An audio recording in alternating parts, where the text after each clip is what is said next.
He said, you shall love the Lord your God with all of your heart, with all of your soul, with all of your mind. And this is the great and foremost commandment.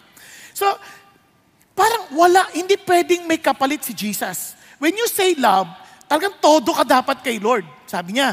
At hindi lang yun, tinuloy niya pa. The second is like it. Pareho lang. Kumbaga, para yung sinasabi ni J.I. Packer na isang coin nasa magkabilang side.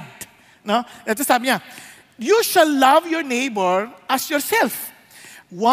On these two commandments depend the whole law and the prophet. Alam niyo, kung titingnan niyo ng mabuti, yung pinaka-summary ng law, kung mahal mo yung kapatid mo, for example, kamahal mo yung kapwa mo, papatayin mo ba siya?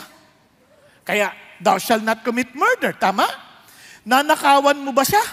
Hindi. Thou shall not steal. Di ba? Dadayain mo ba siya? Di ba? Hahangarin mo ba yung mga bagay na meron siya na kukunin mo na lamang nang walang paalam o aagawin mo pa sa kanya? Yun na. Thou shall not covet. Napansin niyo, lahat ng utos na yan, nakaangkla yan sa bagay na tinatawag na loving one another.